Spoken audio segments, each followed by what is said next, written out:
പറയുന്നുണ്ട് പ്രേമം മനുഷ്യനെ മണ്ടനാക്കുമോ? പ്രേമലൂരിലെ നായിക പറഞ്ഞു. നമ്മള് ചെലപ്പോ നമ്മൾ അറിഞ്ഞുകൊണ്ട് മണ്ടന്മാരായിരിക്കും. പോയിന്റ് ആണത്. നമ്മള് അറിഞ്ഞുകൊണ്ട് മണ്ടന്മാരായി പോകും, പോയേക്കാം. പ്രേമലൂരിൽ പറയും. അത് പ്രേമലൂരിലെ നായിക പറഞ്ഞ പോലെ തന്നെ ശരിക്കും അങ്ങനെ തന്നെയല്ലേ. പ്രേമം എത്ര വിവരം, വിദ്യാഭ്യാസവും പിന്നെ ബുദ്ധിയും വക്രബുദ്ധിയും ഒക്കെ ഉള്ള ഒരാളാണെങ്കിലും പ്രേമം എന്ന് പറഞ്ഞ ഒരു ചുഴിയിൽ പെട്ടുപോകും, പെടും. അത് എത്ര ബുദ്ധി ഉണ്ടെങ്കിലും നമ്മളെ എതിർഭാഗത്ത് നിൽക്കുന്നവരോട് നമ്മൾ ചോദിക്കും, ചിത്ര പൊട്ടത്തിയാണോ, ഇതെങ്ങനെ ഇതിൽ വീണു, എന്നെപ്പോലെ ഒരാളിങ്ങനെ വീഴുന്നു നമ്മൾ വിചാരിച്ചിട്ടില്ലല്ലോ. ഇനിയിപ്പോൾ നമ്മൾ എന്താണ് എതിര് നിൽക്കുന്ന ആൾക്ക്, അതായത് ഇപ്പോൾ എൻ്റെ ഒരു സുഹൃത്ത് അങ്ങനെ ഒരു ചുഴിയിലാണെങ്കിൽ ആ ചുഴി അതൊരു ചുഴിയാണെന്നും അത് അങ്ങനെയാണ്. ഇപ്പോൾ ഫ്രണ്ട് എന്നല്ല, നമ്മളെ മക്കളായിക്കോട്ടെ അല്ലെങ്കിൽ ഫ്രണ്ട്സ് ആയിക്കോട്ടെ, ആരും ആയിക്കോട്ടെ.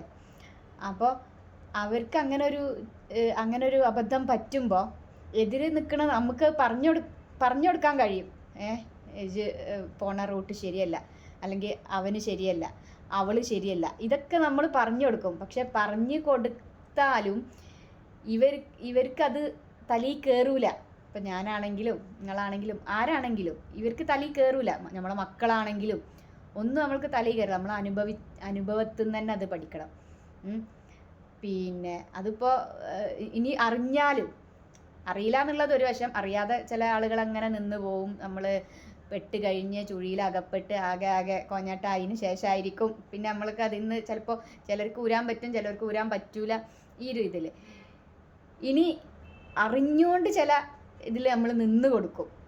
ഇപ്പം മറ്റേ ഇവള് പറഞ്ഞ പോലെ നമുക്കറിയാം ഇത് ശരിയല്ല, ഞാൻ ഈ നിൽക്കുന്നത് ശരിയല്ല, ഞാൻ അയാൾ അടിമയെ പോലെ നിൽക്കുകയാണ്, പിന്നെ എനിക്കിതിൽ നിന്ന് പുറത്ത് കടന്നാൽ ഒരു പക്ഷേ നല്ലൊരു ലൈഫ് കിട്ടും, എങ്ങനെയെങ്കിലും ഇങ്ങനെയൊക്കെ നമ്മൾക്ക് അറിയാം.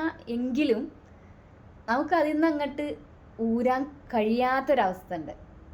നമുക്ക് ഊരാൻ കഴിയില്ല. കാരണം ഒരു സിൻസിയർ ആയിട്ടുള്ള ഒരു ബന്ധമാണെങ്കിൽ നമ്മൾ തെറ്റായ റൂട്ടിലാണ് നിൽക്കുന്നത് നമുക്ക് ബോധ്യം ഉണ്ടെങ്കിൽ കൂടി നമുക്കതിൽ നിന്ന് ഊരാൻ കഴിയില്ല, അല്ലേ? പക്ഷെ ഒരുപാട് പിന്നെ ചിലരൊക്കെ ഇപ്പോൾ ഒരു ബന്ധത്തിലാണെങ്കിൽ ഒരുപാട് ഇങ്ങനെ സഹിച്ച് ഉരണം എന്നിങ്ങനെ മനസ്സുകൊണ്ട് പാകപ്പെടുത്തി അതിങ്ങനെ വിട്ട് ഒരു അകലത്തിലെത്തുമ്പോൾ താനേ അതങ്ങോട്ട് അഴിഞ്ഞു പോകും. ഈ അഴിഞ്ഞു പോയതിന് ശേഷം പിന്നെ നമ്മൾക്കൊരു ഫ്രീ ആകലുണ്ട്. ആ ഫ്രീ ആണ് ലൈഫിലെ ഏറ്റവും ബെറ്റർ സമയം എന്നാണ് എനിക്ക് തോന്നിയിട്ടുള്ളത്, അല്ലേ? എന്താ നിങ്ങളുടെ അഭിപ്രായം?